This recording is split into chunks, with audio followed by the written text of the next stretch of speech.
Bismillahirrahmanirrahim. Assalamu alaikum and a very good evening to all of you. Myself Sundar Smeman on behalf of Sindh Madrasatul Islam University Teachers Association welcome you all to the webinar arranged by the Learning and Development Wing of ASMOTA Wing. Today we are gathered here to discuss upon tax filing of income tax return and how does it benefit to our citizens. Whenever we hear the word tax in our minds, the first thing that comes to our mind is, okay, why should we pay tax? And the very simple answer to this very difficult question is that we should pay tax because it's our obligation. It's a responsibility that we owe to our state in return of the very much facilities they have been providing to us. Now, we as a citizen need to understand that beside not only paying taxes is important, but filing of these tax returns is as important as the above objective. Why? Because if we are not filing tax returns, this may hinder our economy. But many of the, if we see the statistics, अगर हम लोग थोड़ी सी चीज़ों को देखते हैं तो हमें पता चलता है कि पाकिस्तान जैसे मुल्क में बदकिस्मती से इस चीज़ की शरह बहुत ज़्यादा कम है, लेकिन उसकी कोई जितनी भी वजूहत हो उसमें सबसे बड़ी वजूहत जो है वो आपके पास इंफॉर्मेशन या अवेयरनेस का ना होना है। इसी चीज़ को देखते हुए हमने आज एक डिस्कशन रखा है जिसमें हम अपने बहुत ही अच्छे टैक्स अथॉरिटीज़ को बुलाया है ताकि हम लोग इस चीज़ को जान सकें and we should be given awareness to our citizens and our fellow colleagues about tax filing and how it would benefit our citizens. To continue our discussions, we have gathered our panel of very prestigious tax authorities. They have been working in FPR. I have with me Mr. Mohammad Hassan Jagirani.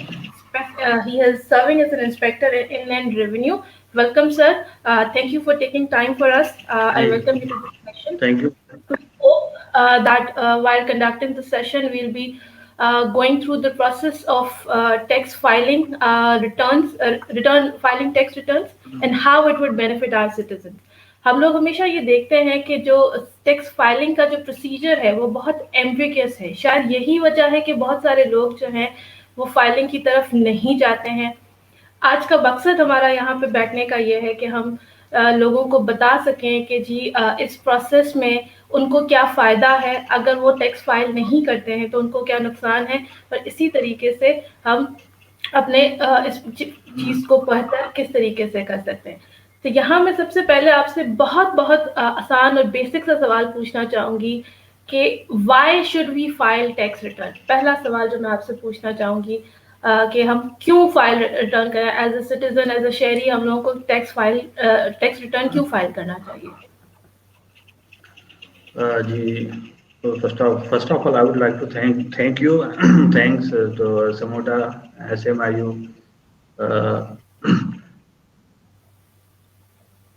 Return देखिए file करना एक तो हमारा फर्ज है being a civilised citizen के। अब बहुत सारे जो हमारे लोग हैं, हजरात हैं, वो उनको रिटर्न फाइलिंग और टैक्स पेमेंट का आइडिया नहीं है, मतलब वो इस चीज़ को क्लियर नहीं है कि वो कंफ्यूज कर देते हैं कि रिटर्न फाइलिंग और टैक्स पेमेंट को, कि हमारा टैक्स कट जाता है, विदहोल्ड हो जाता है तो हम फाइलर बन गए। वो बहुत सारे लोग इसमें कंफ्यूज होते हैं। उनको कंफ्यूजन ये होती है कि फाइलर बन के हमें टैक्स देना पड़ेगा। तो उसमें मैं वाज़ेह करता चलूं कि अब रिटर्न फाइलिंग, आपको फाइलर बनने के लिए रिटर्न फाइल करना पड़ता है। अब सब जैसे आपने कहा कि क्यों ज़रूरी है, ठीक है ना, एक तो हम पे कानूनन ज़रूरी है कि अगर हम उन पर्सन्स में इनको बाय लॉ रिटर्न फाइल करना ज़रूरी है। जो हमारे इनकम टैक्स ऑर्डिनेंस में उसको बिल्कुल क्लियर किया है कि जिसके पास जो उनकी टैक्सेबल इनकम का थ्रेशोल्ड है उससे ज़्यादा उनकी इनकम है, वगैरह बहुत सारी उसमें क्लियर लिखा हुआ है कि कौन कौन किस किस को रिटर्न फाइल करना चाहिए, जिसपे लाजिम है कि वो रिटर्न फाइल करे। अच्छा, जैसे हम सिर्फ इनकम टैक्स रिटर्न के बात कर रहे हैं तो मैं सैलरीड इंडिविजुअल्स जो हमारे होते हैं, तो उनको उनके टैक्स विदहोल्ड हो जाता है, बल्कि मैं ये कहूँगा कि उनका एक्सेस में टैक्स विदहोल्ड हो जाता है, एक्सेस में टैक्स कट जाता है।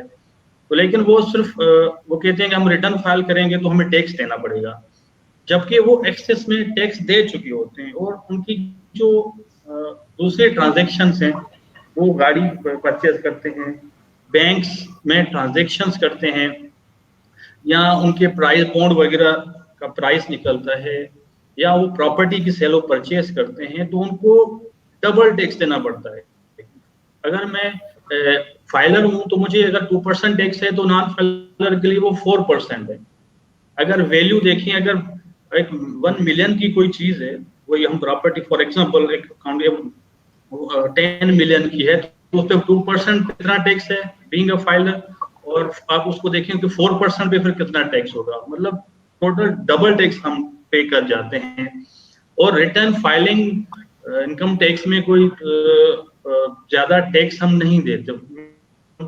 मैंने ये मेरा ये है कि मेरी टोटल सैलरी इनकम कितनी है, परक्विजिट्स कितने हैं, अलाउंसेस कितने हैं, तो उनको टोटल जो मेरी सैलरी है, मैं उस पे जो पेयर होता है, हमारा पेयर है सैलरी का, जो हमें सैलरी पे करता है, तो वो हमारा टैक्स काट के फिर हमें टोटल टैक्स जो इनकम होती है, उसमें से वो सैलरी विदहोल्ड करके फिर हमें सॉरी टैक्स विदहोल्ड करके फिर हमें सैलरी देता है, टेक होम जो हमारी होती है।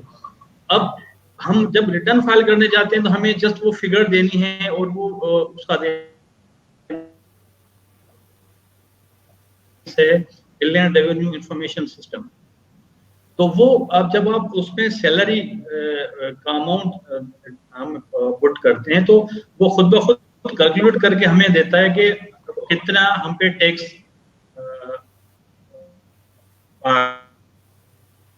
एम्प्लॉयर होता है। तो वो हमें टैक्स डिडक्शन जब सर्टिफिकेट हम उनसे लेंगे, तो उसमें सेम टू सेम होता है, वही अमाउंट होता है जो जिस पे वो हमारा टैक्स विथहोल्ड कर लेता है।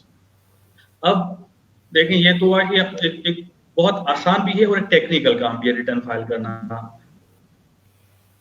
बताता हूँ कि मेरे पास टैक्स पेयर आया, उन्होंने कहा कि मैंने रिटर्न फाइल किया, और लेकिन मुझसे ये गलतियां हो गई। मैंने कहा अच्छा, आपको किसने गाइड किया? तो उन्होंने कहा कि मुझे जो है वो मैंने यूट्यूब से और यहाँ से देखा। मैंने कहा अच्छी बात है कि आपको बेसिक, आपको एक आइडिया हो जाता है, लेकिन कुछ ऐसी टेक्निकल चीजें होती हैं जिसमें आपको किसी टेक्निकल को सपोर्ट लेनी चाहिए, हेल्प लेनी चाहिए, जो इन चीजों को बेहतर तरीके से जानता है, तो आप पेनल्टी से बच जाएंगे। तो कहने का मतलब यह है कि रिटर्न फाइल ना करने से, एक तो रिटर्न फाइल करना हमारा, अगर हम टैक्सेबल इनकम है हमारी उस थ्रेशोल्ड जो ठीक है सर, यहाँ पे आप कह रहे हैं कि जी टैक्स फाइल करना बहुत लाजमन है, हमारी एक रिस्पॉन्सिबिलिटी भी बनती है, और अगर हम नहीं करेंगे तो हमें डबल टैक्स पे करना पड़ेगा। लेकिन क्या इस थ्रेशोल्ड सिर्फ इनकम के अलावा कोई और फैक्टर है जो कि हमें एलिजिबल बनाता है टैक्स फाइलिंग के लिए, कि सिर्फ एक टैक्सेबल इनकम हो, सॉरी या फिर आप एसेट के ऊपर भी आता है? कि एक आपने कहा कि जी टैक्सेबल इनकम हो तब आप जाके रिटर्न फाइल करेंगे। दूसरा भी कोई फैक्टर है जो कि आपको एलिजिबल बनाता है कि एक आप एक्टिव टैक्स पे फाइलर बन सकें? क्या वो किसी एसेट की परचेज पर है, किसी इमूवेबल या मूवेबल परचेज पे भी आपको फाइल करना लाजिम है, ऐसा कुछ है? गाड़ी की परचेज या आपके घर की परचेज, इस तरीके से कोई फैक्टर है जो कि आपको एलिजिबल बनाता है? जी, रिसेंटली उन्होंने लॉ अमेंड हुआ था, तो उसमें उन्होंने थ्रेशोल्ड बहुत नीचे लेके आए थे कि कि हर वो बंदा जो कोई गाड़ी परचेज करेगा तो ट्रांसफर अपने नाम पे तब तक नहीं करा सकता जब तक वो फाइलर नहीं होगा। लेकिन उसमें अब थ्रेशोल्ड है,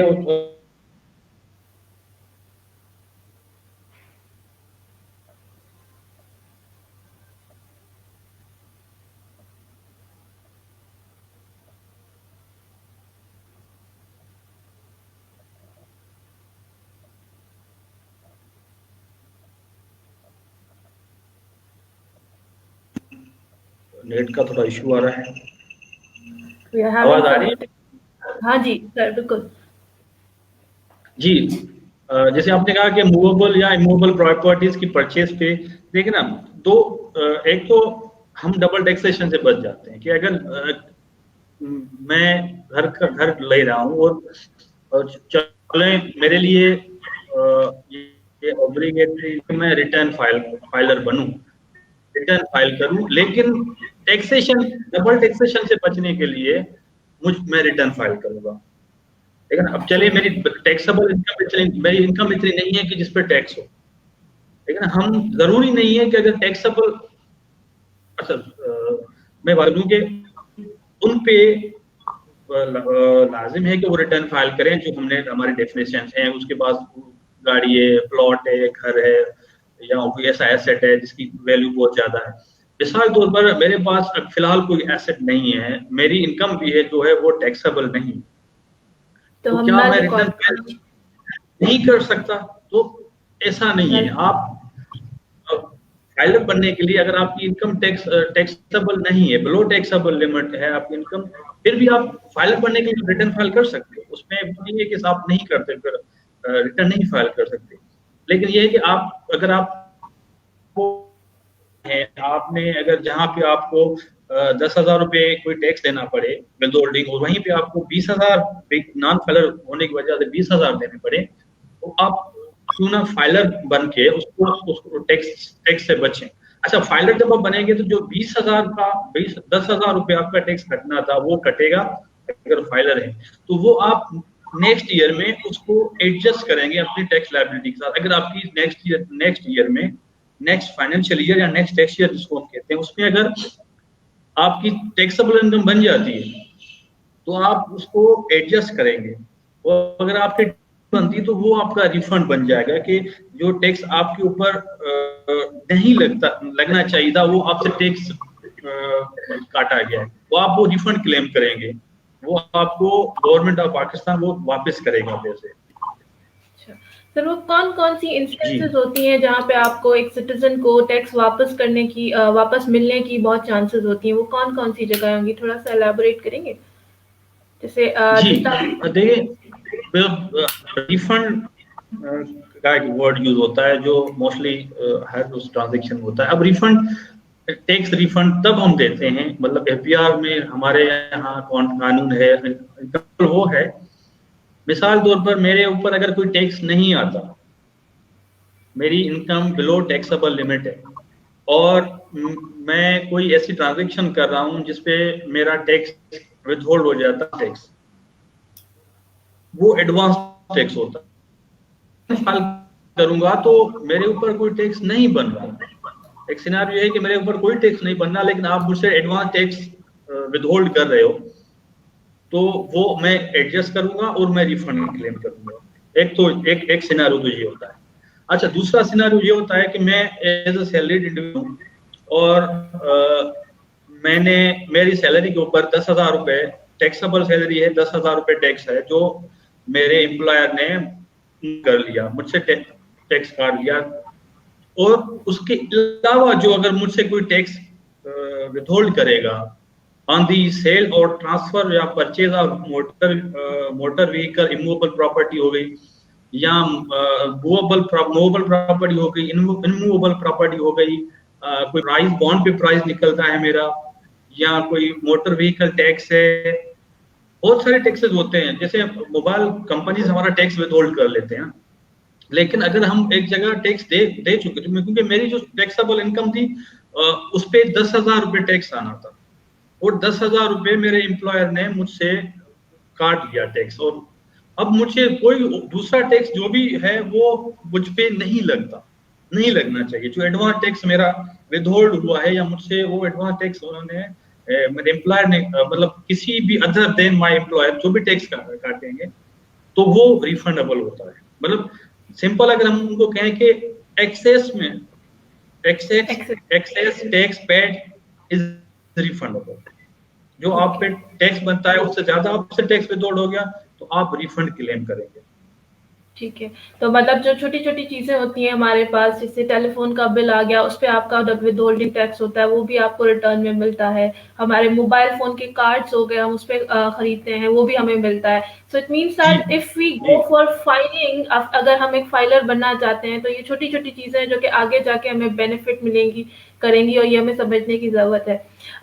एक थ्रेशोल्ड जिसकी हम जी बात कर रहे हैं सैलरीड पर्सन की, वो मिनिमम थ्रेशोल्ड कितना है जो हम कहते हैं कि जी this is our taxable income, वो कितना आप बताना चाहेंगे कि जी how much is that threshold जिस पे आके आप एलिजिबल हो जाते हैं? आई थिंक दैट वो चेंज होता रहता है। हमने पब्लिक एक बड़ी स्कीम देखी है, कैंपेन देखी है कि जी टैक्सेबल लोगों को फाइलिंग में लेकर आए, तो हमने उसको बहुत चेंज होते देखा है। करंटली कितना है, अगर आप बताएं हमें।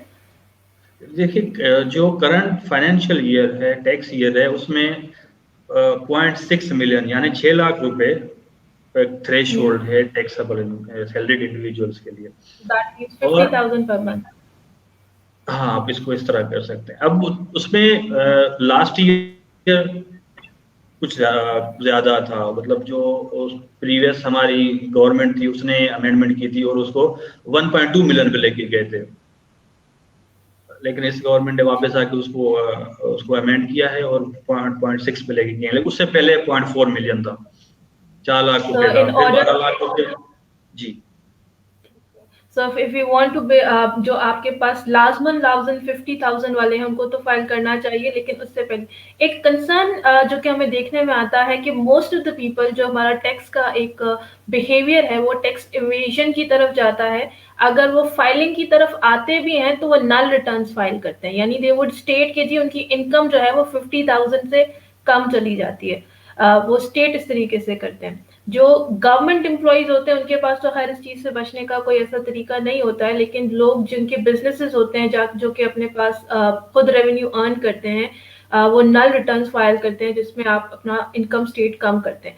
सो इस चीज को टैकल करने के लिए अभी तक हमने कोई ऐसा उसका कोई इफेक्ट, कोई चीज देखा है, कोई प्रोसेस देखा है कि उसको हम किस तरीके से टैकल जी कर सके, बहुत या आपका जो नल मेरे ख्याल फाइलर। में जी जी जी सुंदर, मेरे ख्याल में देखिए ना, आजकल जो एफबीआर का सिस्टम है वो काफी बेहतर हो चुका है, वो काफी बेहतर हो चुका है। अब हमने सर्टेन इंडिकेटर्स रखे हुए हैं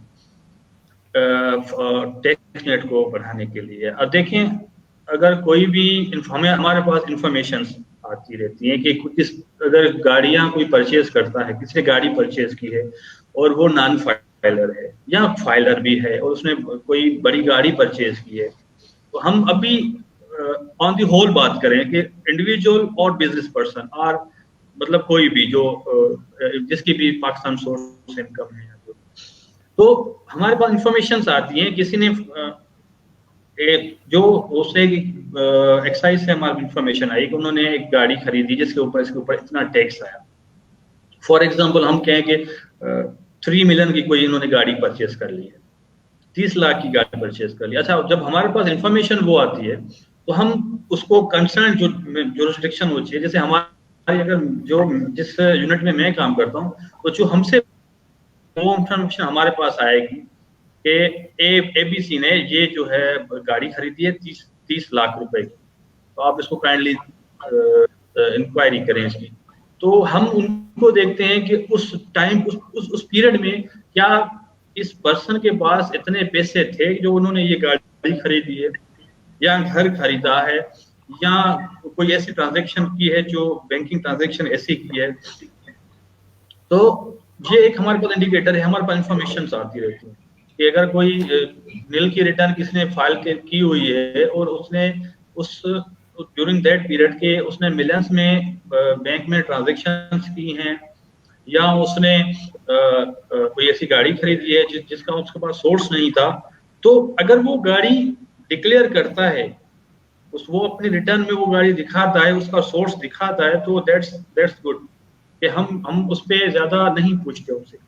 अगर कोई नहीं दिखाता तो उसका सोर्स वो हाइड करता है, वो उसका सोर्स जो अपनी इनकम सप्रेस करता है, छुपाता है, कंसीलमेंट करता है, तो उस पर फिर डबल टैक्स देना पड़ता है कि उस पर अगर 1 लाख रुपए टैक्स आएगा तो उसको 2 लाख रुपए देने पड़ेंगे। एक नॉर्मल और एक 100% उसके ऊपर पेनल्टी होती है। और कुछ हमारे हजरात अनइंटेंशनली भी उनसे ये हो जाता है कि उनका कोई एसेट मिस हो जाता है जब वो रिटर्न फाइल कर रहे होते हैं, और simply due to non technical person जो होते हैं, अगर वो रिटर्न फाइल करते हैं तो मेरे काफी जानने वाले मेरे पास जब आते हैं कि आप हमें गाइड करें रिटर्न फाइलिंग के लिए, तो मैं उनके प्रीवियस रिटर्न देखता हूँ और उनसे ये सवाल पूछता हूँ कि आप है, आपके पास आपके नाम पे गाड़ी है, आपके नाम पे कोई ऐसा एसेट है जिसकी वैल्यू मतलब मिलियंस में है या बहुत ज्यादा वैल्यू है। तो वो जब बताते हैं तो वो उनके सारे एसेट्स डिक्लेयर नहीं मतलब होते। अच्छा, लेकिन उनके पास सोर्स भी होता है, लेकिन क्योंकि जिनके उन्होंने रिटर्न फाइल कराए होते हैं वो टेक्निकली साउंड नहीं होते, तो रिटर्न फाइलिंग के लिए टेक्निकली साउंड होना चाहिए, ताकि एक माइनर माइनर टैक्स चले उनको आगे चल के टैक्स अगर वो ना भी देते, लेकिन एटलीस्ट वो अपना जो वाइट एसेट है उसको तो सही तरीके से डिक्लेयर कर दें। लेट्स सी, अगर हम बात करते हैं beside meeting a legal obligation की, डबल टैक्सेशन हमारे पास है, इसके अलावा आप क्या समझते हैं कि क्या नुकसान हो सकता है अगर हम फाइलिंग की तरफ नहीं जाते हैं? और मतलब अगर हम नहीं जाते हैं तो हम, आपने कहा कि जो फाइलर है उसको कम टैक्स पे करना पड़ता है और जो नॉन फाइलर होता है उसको बहुत ज़्यादा करना पड़ता है। टेक्निकल गाइडेंस की भी आपने बात की। अगर एक बंदा टैक्स फाइल रिटर्न फाइल करने की तरफ जा रहा है तो what document should he maintain, उसके पास क्या क्या डॉक्यूमेंट होने चाहिए या उनको वो केयर करनी चाहिए उन डॉक्यूमेंट की, वो लिस्ट शेयर अगर आप हमें बताएं कि जी what document should we keep in our safe कि हम जब फाइलिंग की तरफ जाएं तो हमें आसानी हो। जी, उसमें एक चीज ये होती है कि कोई भी अगर रिटर्न नहीं फाइल करता तो उसको, जैसे मैंने बताया कि हमारे पास इंफॉर्मेशन आती है ना कि गाड़ियों की, प्रॉपर्टीज की, और दूसरी इंफॉर्मेशन आती है, बैंक से इंफॉर्मेशन आती रहती है। अगर वो रिटर्न फाइल नहीं करता और वो बिजनेस कर रहा है, तो एक तो उनको जो बेनिफिट्स हैं बीइंग अ फाइलर के, जैसे मैंने आपको बिजनेस के लिए तो और ज्यादा बेनिफिट्स होते हैं, और इंडिविजुअल जो सैलरीड इंडिविजुअल होता है उसको तो चलो लिमिटेड वो चीजें हैं, लेकिन टैक्स तो उनपे मतलब पेएबल तो कुछ नहीं होता, वो सारा टैक्स उनका विथहोल्ड हो जाता है।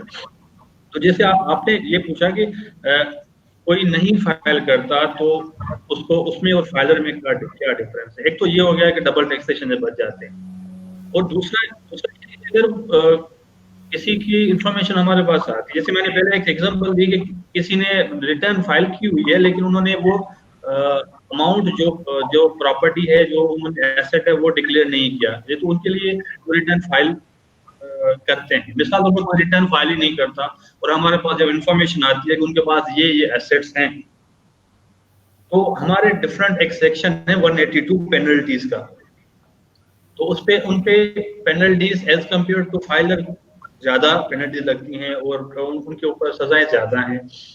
एक तो आपने एक फाइलर नहीं बने, आपने रिटर्न फाइल नहीं करा जो आपको फाइल करना था, उसके बाद आपने इनकम सप्रेस की, जो आपने टैक्स नहीं दिया, तो बहुत सारी फिर उनको मुश्किलात हो जाती हैं, वो बिजनेस ही नहीं कर पाएंगे। अगर बिजनेस पर्सन की हम बात करें तो मतलब आप किसी और बिजनेसमैन के साथ ट्रांजैक्शन करेंगे तो वो डेफिनेटली आपसे पूछेगा। पहला सवाल ये होगा कि भाई आपका एटीएन नंबर का, आप बैंक में कोई बिजनेस अकाउंट खोलने जाएं तो आप उसको बैंक वाले बिजनेस अकाउंट नहीं खोलेंगे, वो कहेंगे कि भाई आपका एनटीएन हमें दें, पहले एनटीएन दें फिर हम आपका कोई अकाउंट खोलेंगे। तो ये एक है कि आपका आप बिजनेस नहीं कर सकते, आप फ्रीली बिजनेस नहीं कर सकते, आप कुछ रुपए कुछ टैक्स बचाने के लिए टैक्स चोरी कर रहे हैं आप, और आप खुद को फ्यूचर मतलब जो आपका फ्यूचर होना चाहिए बिजनेस में, आप लाजमी है उस तरह करेंगे, आप एक्सपेंड नहीं कर पाएंगे अपने बिजनेस को सही तरीके से। आप जो बिजनेस पर्सन के लिए एक बेनिफिट होता है वो आप नहीं अवेल कर सकते, तो एक बड़ा नुकसान होता है नॉन फाइलर होने की वजह से, खासतौर पर बिजनेस पर्सन को। खास तौर पे बिजनेस पर्सन को बहुत नुकसान होगा।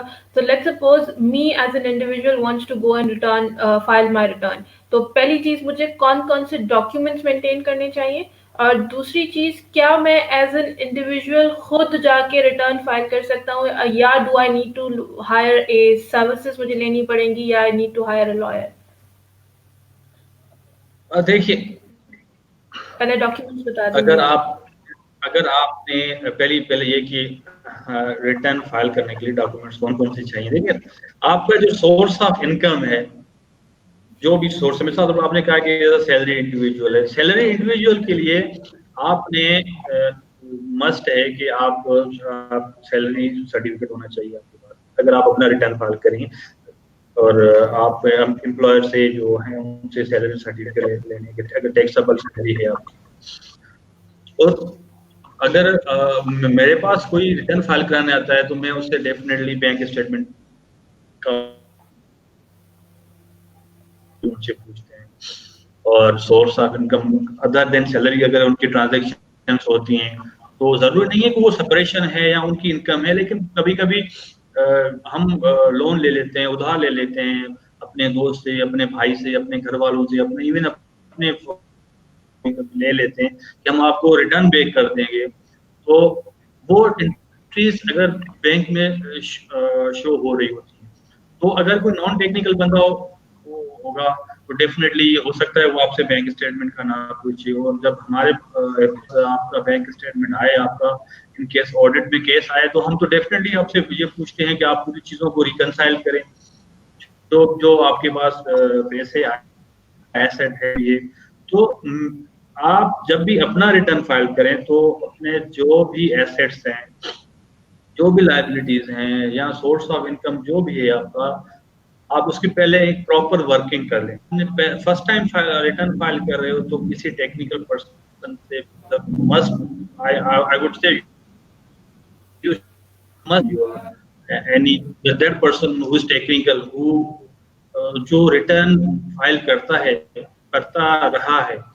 ऐसे भी हैं जो रिटर्न फाइल करते हैं लेकिन वो इतने टेक्निकल नहीं होते, वो आपको उससे अंदाजा होगा जब आप उनके पास रिटर्न फाइल कराने के लिए जाएंगे, तो वो आपसे कौन कौन से डॉक्यूमेंट्स मांगता है, वो आप कितने चीजें आपसे पूछता है कि कौन सा एसेट है, और रिटर्न सबमिट करने से पहले जरूर आपको एक बार रिटर्न दिखाए, आप एक रिटर्न देख लें कि इसमें कोई चीज मैंने गलती से तो नहीं डल गई, या कोई चीज रह तो नहीं गई। तो ये चीजें होती हैं जो technical person, I would suggest कि आप फर्स्ट टाइम अगर फाइल कर रहे हो रिटर्न, तो किसी चीज की गाइडेंस मस्त जरूर लें, और उसके बाद जी। तो अगर हम इट्स प्रेफरेबल कि अगर कोई पहले दफ़ा रिटर्न फाइल करने जाता है तो लाजमन किसी टेक्निकल बंदे की हायर ज़रूर करे, ताकि उसको किसी जगह पे मुश्किलात ना हो। लेट्स से आप हाउ मच आसानी कितनी है लोगों को आजकल रिटर्न, आप क्या समझते हैं कि जो IRIS है आपका सिस्टम जो है वो किस कदर आसान है लोगों को, मतलब ज़रूरी ठीक है वो आप हायर कर रहे हैं, किसी के सर्विसेज अवेल कर रहे हैं, लेकिन इंसान को खुद भी अवेयरनेस होनी चाहिए कि जी जो हम रिटर्न फाइल कर रहे हैं, हम अपना जो पूरा स्टेटमेंट बता रहे हैं वो हमें खुद भी समझ में आना चाहिए। So how much user friendly आप क्या समझते हैं कि जो IRIS का सिस्टम है वो कितना यूज़र फ्रेंडली है किसके लिए, आम इंडिविजुअल के लिए? Nowadays, IRS is very user friendly. Very user friendly. I would say there are lots of tutorials. There are lots of videos available on FBR's website. अगर आप जाएंगे तो आप देखेंगे बहुत सारी वीडियोस पड़ी हैं कि रिटर्न किस तरह फाइल करना चाहिए, कोई भी मुश्किल, मतलब बहुत सारी वीडियोस पड़ी हुई हैं हमारे FBR पे।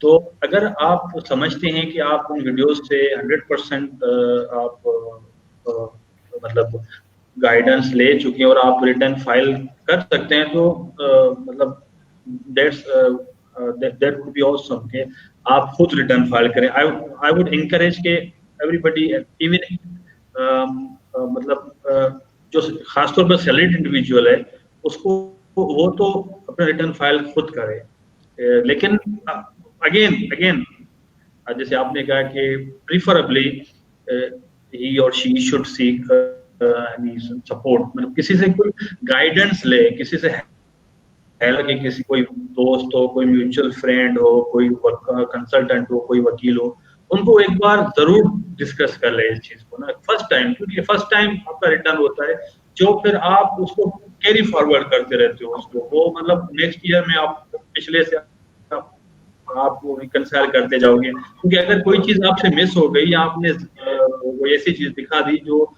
आपको मतलब आपके नाम पे नहीं है, या तो फिर उसको रिकंसाइल करना थोड़ा मुश्किल होता है। ज्यादा मुश्किल नहीं होता लेकिन थोड़ा मुश्किल होता है, आपको फिर परेशानी होती है। लेकिन आप अगर किसी की गाइडलाइंस लें, किसी की हेल्प लें, तो वो बेहतर रहता है। So I'm very happy to hear that IRIS is very user friendly these days. So if a salaried person हम खुद कर सकते हैं, लेकिन preferably ये है कि हमारे पास किसी सर्विसेज प्रोफेशनल की सर्विसेज को हायर करें, ताकि हमारे लिए आगे जाके मुश्किल ना हो और हमारे लिए problem ना हो. We had a very great discussion. With this regard, before concluding, I'd like to invite Mr. Muzaffar Hussain, a representative of leader LND Group wing of Samuta, to offer a vote of thanks and offer our gratitude to you. Over to you, Sir Muzaffar. Thank you, Sundas. And I would like to take this opportunity to thank our guest, esteemed guest, Mr. Mohammad Hassan Jagirani, Inspector Inland Revenue FPR. And this was a very informative session. Thank you so much, sir, for your time. And I would also like to apologize for the inconvenience regarding one of our guests, who could not join due to some technical issues. So hopefully we will be conducting a series of seminars, webinars related to taxation and related matters. And I would also like to take this opportunity again to announce that the finance wing and the tax consultancy service initiative of Sumuta has started offering its services for return filing, and we have a very nominal fee for our faculty members and the members of Sumuta, and we are offering these services in return filing and taxation consulting matters. So thank you so much, and that was all from today, our session. And I would like to end the session. And thank you so much, Mr. Mohammad Hassan Jagran and Sundas. My pleasure. Thank you so much. Thank you.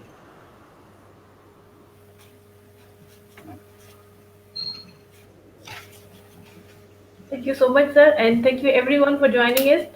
With that note, we will sign off right now, and we hope that everybody should file their income returns in order to